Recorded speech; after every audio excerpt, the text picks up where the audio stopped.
Yan,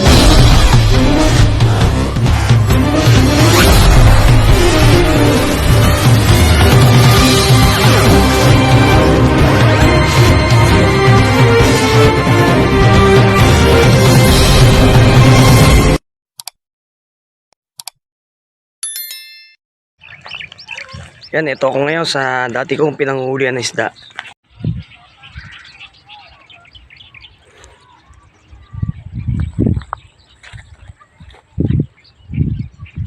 Yan po yung lugar na ating pinanghuhulihan ng isda dati. Ayan, oh.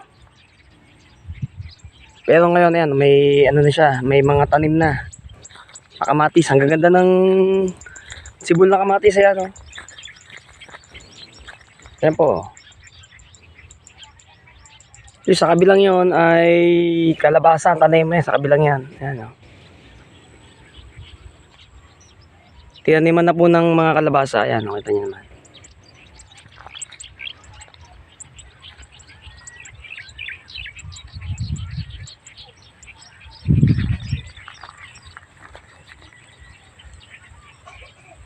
Ayun po yung hituan, ayun yung lugar na yan. Ayan.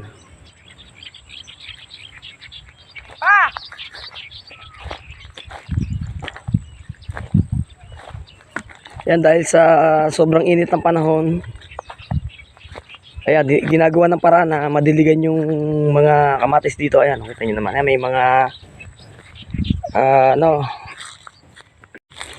yan, may mga PVC para magawa ng paraan na madiligan yung mga kamatis. Baka kasi matuyo sa sobrang init ng panahon. Nakita nyo naman, oh.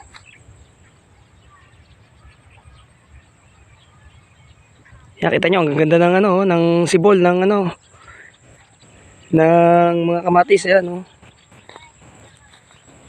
Ayan, mga ilang buwan babalikan natin to para makakita yung bunga niya.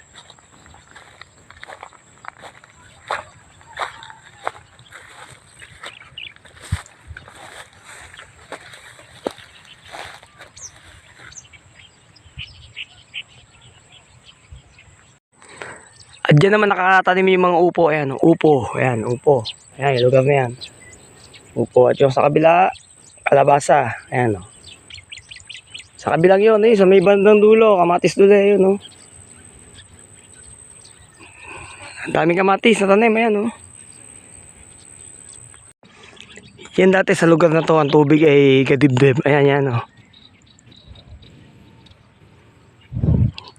Yan, dahil nga mainit ang panahon, ayan, oh, sobrang tuyong-tuyo na.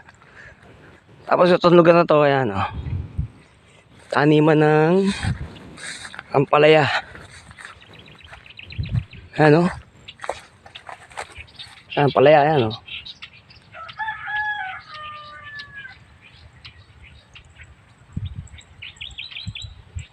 At may kamatis pa, ayan, oh. Ito naman, oh. Yan, papunta naman tayong dagat.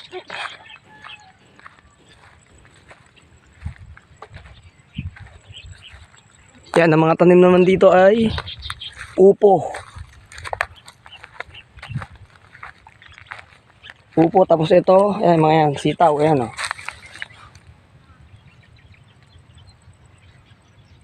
Sitaw, ayan, oh. Yan, dito sa lugar na to, ang tanim ay upo, ayan, oh. Ito, wala pang bunga, bago pa lang. Oo, oh.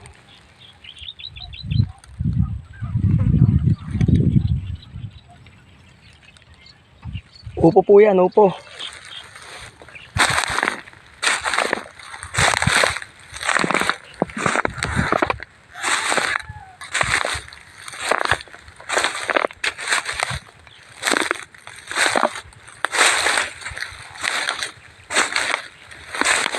Yan, pag bunga niyan, pwede naman tayo humingi sa may-ari niyan. Wag lang tayo magnanakaw. Pwede tayo humingi kahit pang isa, dalawang piraso na pang gulay. Ayan. Yan, punta naman tayo sa kabila. Bagong tanim na upo. Siguro mga 3 linggo pa lang na sumisibol. Yan, nandito naman tayo sa halos kasisibol lang na upo. Ayan, oh. Ang dami niyan, ayan, oh.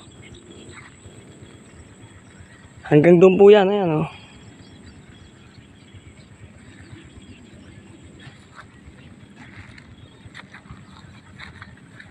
Yan, yung dati naman, ang tubig naman dito ay umaabot sa leeg. Galeeg po ang tubig dito dati. Yan nga, dahil nga sa patuloy na pag-init ng panahon. Ayun, yung tubig sa dagat, ayun na.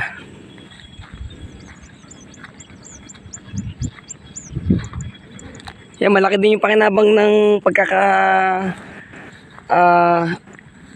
urong ng tubig kasi ito. Dahil summer na, pwede magtanim. Ayan oh. Pwede siyang tamnan.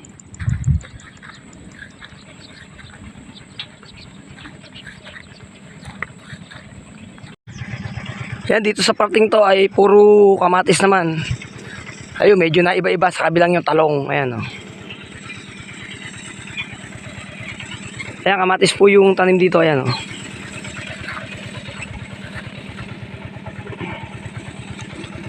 Dito medyo basa pa po yung lupa. Kaya yung sibol ng tanim ay maganda.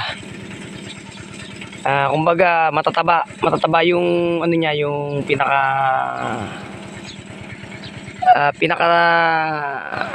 uno.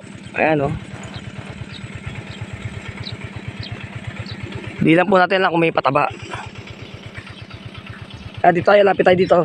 Dito naman yung tanim na mga talong. Ayan oh. Yan ang masarap pag ano yan, talong. Ayan, ang ganda po yan. Ayan oh. Ang ganda yan. Mga talong po yan. Ayan oh. Binhi. Siguro mga 3 weeks na o 2 weeks na itong nakatanim. Ayan oh. Siyempre kung may tanim na upo, kalabasa, talong, meron ding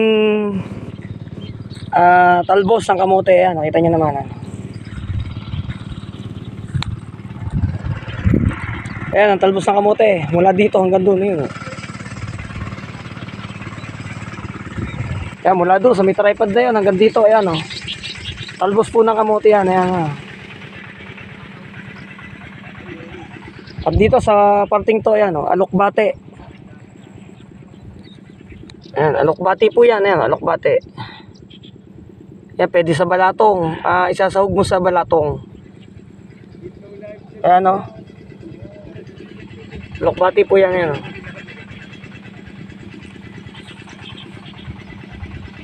Ayan, salamat sa panonood sa ating munting video. Ayan, akala nyo di ko kasama si Kuya Edwin. Ayan, kasama natin si Kuya Edwin ngayon sa ating video. Ayan o. Shoutout dyan. Medyo talaga pahinga lang po. Ayan o. Ayan, si Kuya Mel, daming huli o. Mel, bate. Ito mga taas mo, Mel. Ayan, kita nyo naman, isang kalat lang. Ayan o. Sobrang dawi. Ayan o. Ito kaya Ito po yung lawa ng dagat na ngayon ay puro halaman na nakatanim. Ayan o. Ayun, may mga naman ka. Yung Greg, ano mo yun? Salamat muli sa inyong pagsubaybay sa ating channel. Patuloy na po tayo sumuport sa ating channel, Greg Adventure TV po. Sige po, ganito na tayo. Salamat.